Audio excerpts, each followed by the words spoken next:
Hey guys, welcome back to Total Tactics FPL. It's Fran here, and I'm back with my Game Week 13 team selection.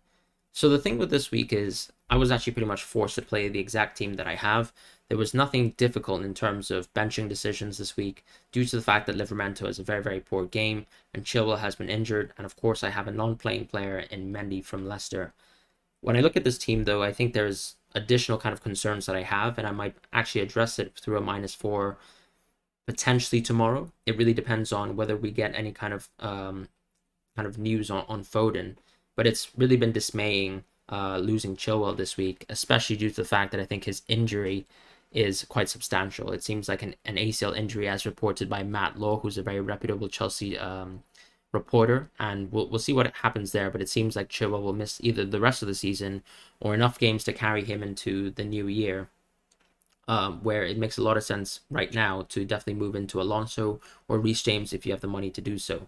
I currently don't have the money to go into Reece James, so the plan probably is to go to Alonso maybe in a week's time, or maybe a little bit later when I go for West Ham players. That could also be a point in time where I move into Reece James as well. I would really like to move still into this kind of back four structure, irregardless of the fact that maybe Chelsea will be defensively a little bit worse due to Alonso playing. I really think that these Chelsea fullbacks have shown to be exceptional this season. Their value for money is definitely there. And clearly, I think at this point in time, owning three forwards doesn't make too much sense, even if we have the return of DCL and the return of Bamford coming to us quite shortly. For me, though, I'm really happy to play Cody this week. If I look at the defense, Cody is someone who plays Norwich and Burnley in back-to-back games. They just got a clean sheet versus West Ham, which is a fantastic result. Of course, they were playing at home at the time, so that was a little bit of a different scenario. But we've seen, I think, Wolves play considerably good away from home as well. I don't think they're necessarily a kind of home-based team. Norwich as well just didn't look that impressive, even though they actually managed to score two versus Southampton. I would actually put most of the onus in terms of how poor the results were on the keeper in McCarthy. So for me, I think Cody seems to be the one to play this week. Cancelo is a very obvious choice. I hope that he gets to play this week and not get rested. The fact that Zinchenko actually played in the PSG match was actually probably a good sign.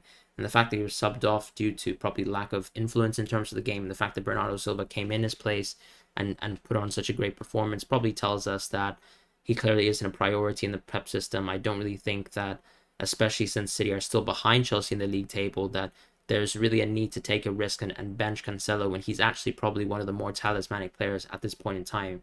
We've seen fantastic passes from Cancelo over the last few game weeks. He's been an extremely creative player, someone who also provides a lot in terms of attack, in terms of just providing shots as well.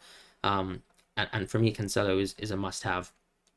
Trent as well is equally essential. He's someone who I'm going to put the vice captaincy on this week because it makes a lot of sense given the fixture. I think the Liverpool team has the most preferable fixture, and that's exactly why Foden is such a big question mark. Just before I continue with the midfielders, I'd love to shout out OneFootball. OneFootball are a fantastic football app that I actually use personally to cater all my football preferences and kind of interests into one place. You can download the apps with a QR code or the link in the description below if you're an Android or an Android user, and I personally use it to follow as many leagues as possible, most of the kind of top domestic European leagues, as well as the Champions League when I'm ever actually missing the games on a weekday night. So for me, it's an easy way to actually check, what the lineups are, who scored goals, who scored assists, who actually people think are the man of the match, maybe even updates in terms of tickers, so kind of live commentary feeds as well, and getting a feel for what's going to happen over the course of the week if, let's say, I've missed out specific injury news and things like that. I also, for example, follow my team Real Madrid on a kind of weekly basis. I get notifications, and I can also turn them off if I want, but I use it to pretty much follow my team on a weekly basis. So please check out the app in the link in the description below. Foden is going to be someone who we don't know if he's going to play necessarily, and even if he does play, maybe he'll play very limited minutes. I actually expect that Foden might actually miss out games.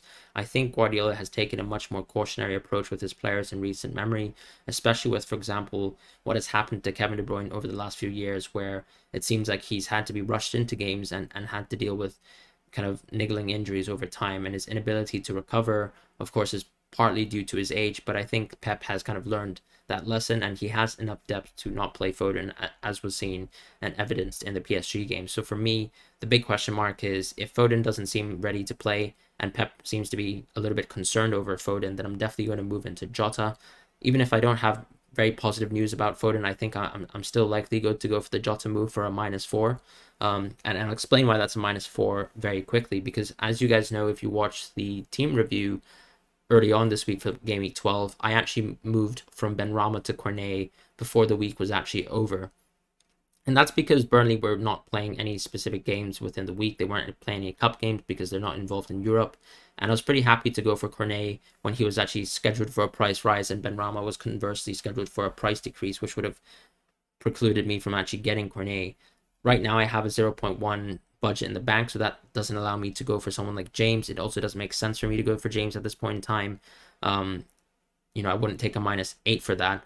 Cornet makes a lot of sense for me because Tottenham don't seem like a very, very solid defensive team. We've seen them, for example, in the European Conference League, lose their clean sheet, also losing the clean sheet to Leeds, who pretty much overwhelmed them in the first half. And as I was kind of saying with my cheat sheet video, I really don't think this Tottenham defense has been established yet, and he's found the kind of right back five at this moment in time. I think he's found the right fullbacks. He's clearly happy to play Emerson and Reguilon, which we all expected. But in terms of the back three, I think that still takes a bit of time. Integrating Romero, integrating Sanchez perhaps, or even playing Tanganga or one of Ben Davies.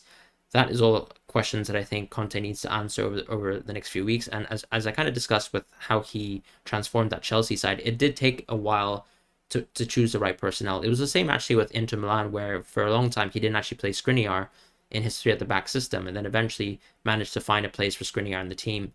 I'm not saying that obviously Spurs are going to put someone of that kind of level on the bench, but it's clear that I think it takes a bit of time for Conte to make the right personnel decisions, and he's given a lot of minutes to people who you don't expect to be seeing in the near future, in Sessegnon as an example, and also someone like Harry Winks. So for me, Cornet makes a lot of sense this week, and I'm pretty happy to actually own him because the alternative really was Benrahma versus Man City. A lot of people don't actually have very favorable matchups this week, which is exactly why I think, if you have a nice team and you actually like the look of your team, it makes sense to side grade to the Chelsea players, even though it's not the best of fixtures. But that's overall how I see things. I think the only nice fixture really is maybe getting to play versus Norwich if you were moving into a Wolves asset, potentially someone like Jimenez or someone like Hwang at this point in time. But I'm also really benefiting from the fact that Rafinha gets to play this week.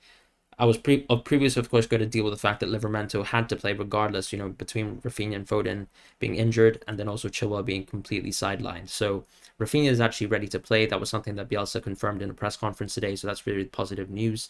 Once again, I'm going to be waiting for Foden and kind of determining what I want to do with him. Probably going to be a -4 for Jota, but the forwards play themselves this week, and I'll probably explain my general plans with the forwards too.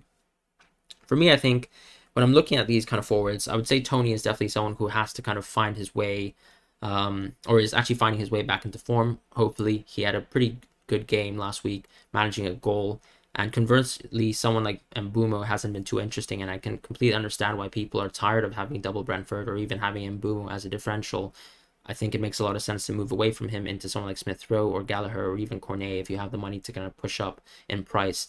Tony, of course, actually holds quite a bit of price. He's gotten a lot of price rises in the last few weeks and delivered really not so much. So the thing is, though, he still has really nice fixtures up until the Watford game. And I think that's a fantastic turning point to move into someone like Josh King, because Josh King has a good run after this sea of red fixtures for Watford, if you've seen them lately.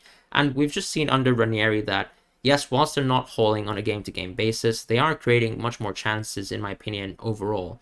We saw early on in the season, with the exception to the Aston Villa game, that Watford were really struggling to build chances, just barely and narrowly kind of beat Norwich as well. Whereas in recent games, we've seen them actually blow teams like Everton and even Man United out of the park. So that's kind of, for me, what's interesting about Josh King. His underlying stats have looked fantastic, especially under Ranieri. And he's actually played a lot of minutes, right? After missing, I think, the first or first two games of the season. So Josh King makes a lot of sense and is definitely a transfer in the near future that I have in my mind. I don't really care whether he price rises. It'll still be a good kind of budget offsetting for Tony, where I can redistribute that money, hopefully, into the midfield at that point in time. Kane is, of course, in a sense, where a lot of my money is hemorrhaged, but I really can't justify moving away from Kane.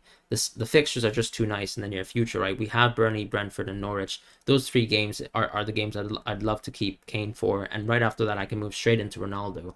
Ronaldo, of course, is another question mark because we've just had Rangnick sign for United, and we do know that he is very well known as the kind of father of Judge and Press, and he does play this kind of 4-2-2 attacking structure. Eric Laurie, who is a kind of analyst on Twitter, has made a very good kind of guide in a sense of how United will play under this tactical structure. And I think we've also seen the beauty about Ronaldo is that he is basically someone who is like tactic proof, right? Where we expect him to hold regardless of managers, regardless of tactics. And I think the promise of Rangnick actually makes him an even better pick in a few weeks' time. So I clearly just have to open up a little bit of cash so that I can do that. I actually really like the move next week of maybe going for, or if I let's say go for Jota this week, to actually spare a little bit of cash and maybe hold that and maybe just move, have the kind of funds ready to move into, let's say, someone like Alonso in the subsequent week. That would allow me to play once again a back four where I play Cody versus Burnley and then still play this kind of forward line without Foden, unfortunately. Hopefully Foden doesn't do exceptionally well as I move into Jota if I ever actually make that move, depending on the injury news. And I maybe can hold and squeeze Antonio during that kind of period because once he gets through the Arsenal game, he actually has lovely fixtures, right? So the issue with Antonio now is that I have to play him versus Man City, which he actually has scored in the past, so that's quite a positive, and he's also been rested for this game specifically.